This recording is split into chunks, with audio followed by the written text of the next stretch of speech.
안녕하세요. 가톨릭대학교 성빈센트병원 신경외과 김일섭입니다.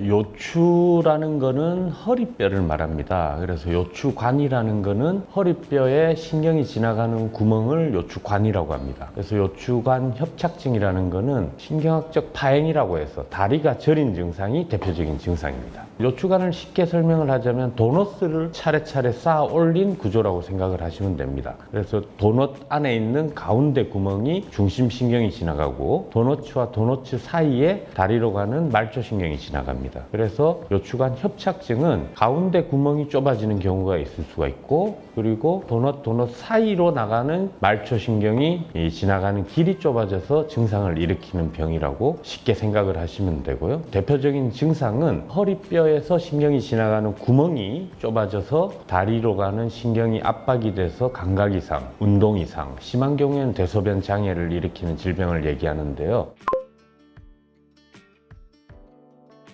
제가 먼저 간단한 자료를 보여드리겠습니다. 건강보험심사평가원에서 나온 자료인데요. 1년간 요추관 협착증으로 치료받은 환자 수입니다. 2010년에는 83만 명이 요추 협착증으로 치료를 받았고, 2022년에는 177만 명. 그러니까 12년 사이에 약 한 2배 정도의 요추관 협착증으로 치료받은 환자가 증가가 됐습니다. 원인을 저희가 분석을 해보니까 급격한 노인 환자가 증가를 함에 따라서 생기는 환자 수의 증가라고 생각이 됩니다. 요추관 협착증은 퇴행성 관절 질환입니다. 따라서 노인 환자들이 더 많이 발생하는 경향이 있습니다.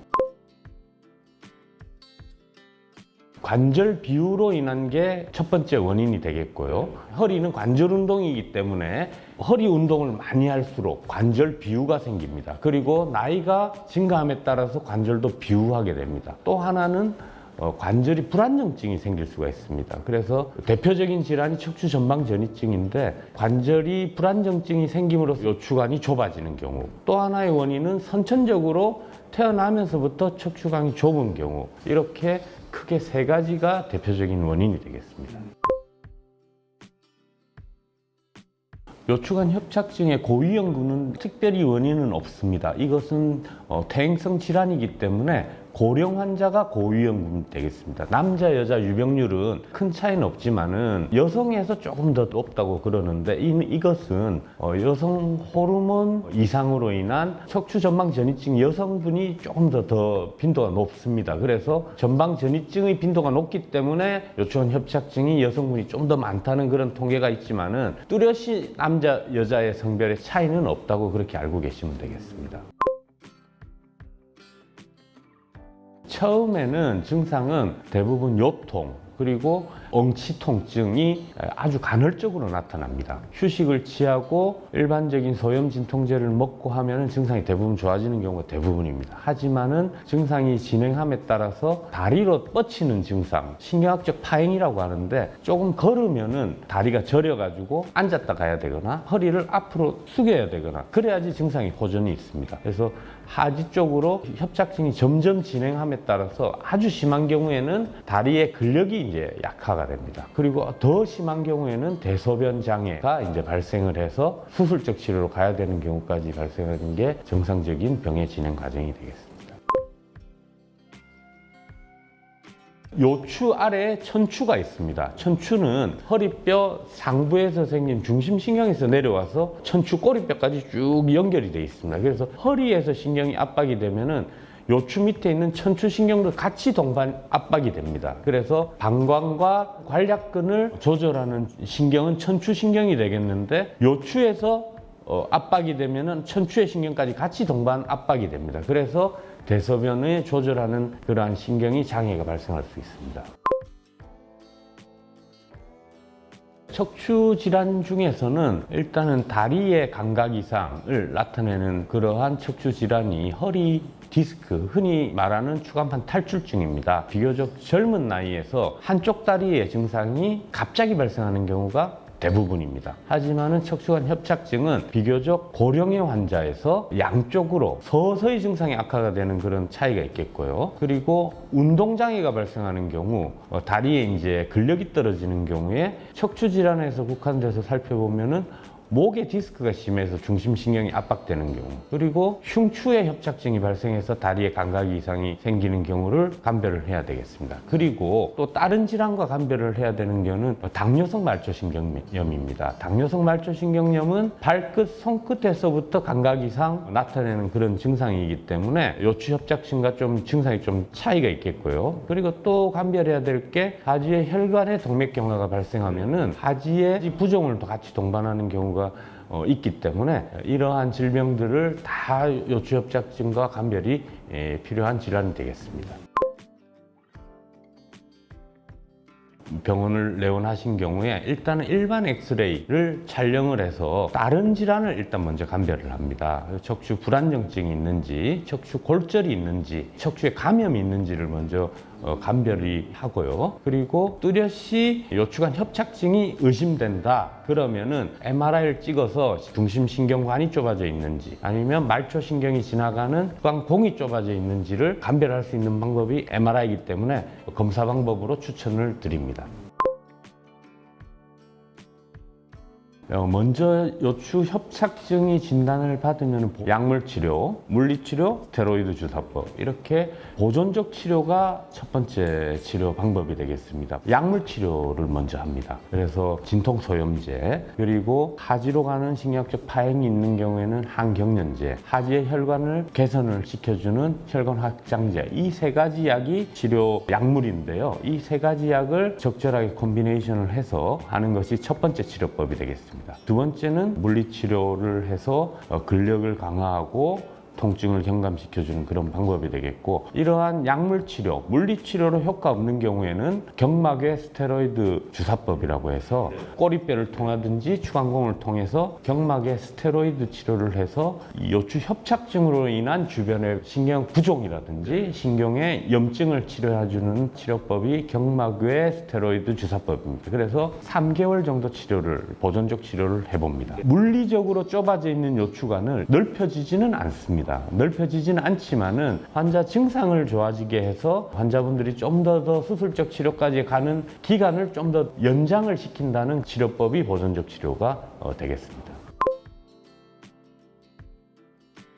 약 한 3개월 정도의 적극적인 보존적 치료를 해도 효과가 없는 경우에는 수술적 치료를 고려를 할 수가 있습니다. 척추가 불안정증이 없고 중심신경이 좁아져 있는 경우에는 척추뼈 일부와 인대와 관절의 일부를 제거를 함으로써 신경관을 넓혀주는 추간공 확장법이 이제 첫 번째 치료법이 되겠고요. 그 다음에 척추 불안정증, 척추 전방 전이증과 같은 문제라든지 수술 후에 척추가 불안정증이 야기가 될 수 있는 그런 게 예견이 되는 경우에는 나사목 고정술이 있겠습니다. 그 약물적 치료를 제가 처음에 설명을 드렸는데 소염 진통제, 그리고 항경련제 이런 약들은 여러 가지 부작용들이 있습니다. 그래서 장기간 복용을 할 경우에는 위장장애, 신장, 간에 부담을 줄 수가 있습니다. 그래서 수술을 함으로써 약으로 인한 부작용을 줄일 수가 있고, 그리고 근원적으로 좁아져 있는 신경관을 넓혀줌으로써 근본적인 치료가 가능하다는 그런 장점이 있습니다.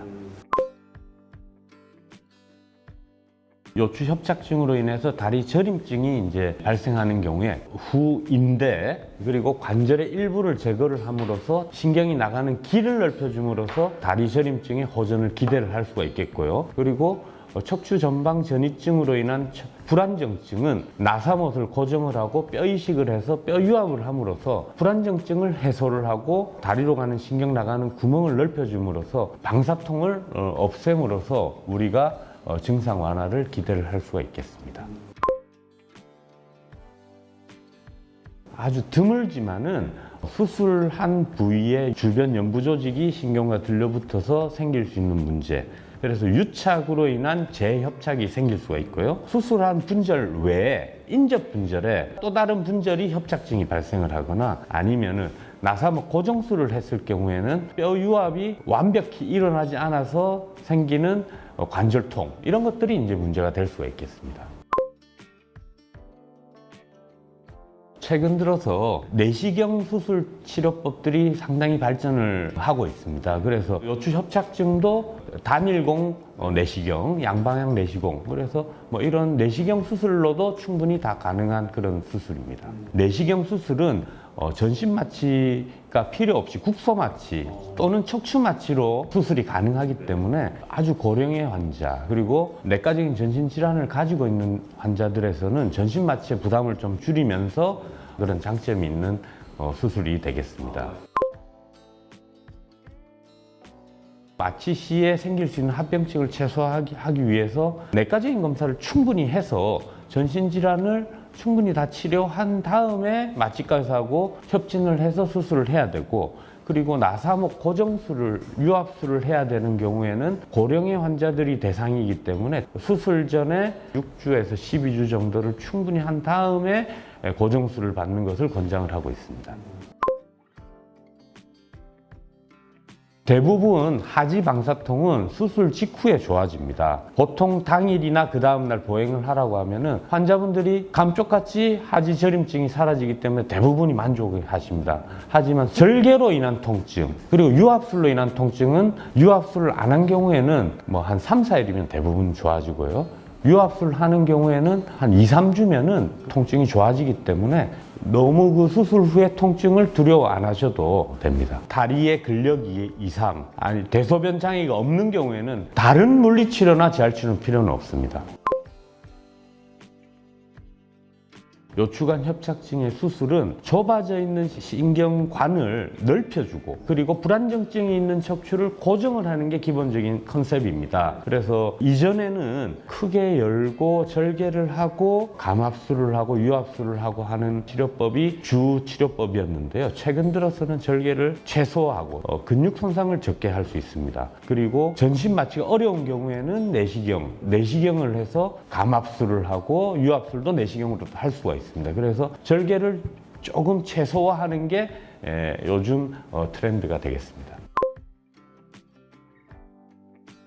요추관 협착증을 방치를 하게 되면은 하지 방사통이 만성 통증으로 변할 수가 있습니다. 그래서 만성 통증이 됐을 경우에는 여러 가지 보존적 치료라든지 이런 것들에 효과가 없는 경우가 대부분이고, 수술적 치료를 할 경우에는 통증이 빨리 수술적 치료로도 호전이 안 되는 경우가 대부분입니다. 그래서 허리 협착증이 진행이 된 경우에는 하지 근위축, 그리고 근력 감소, 그리고 심한 경우에는 대소변 장애까지 발생할 수가 있기 때문에 적극적인 협착증의 치료를 노인이라도 권유를 드립니다.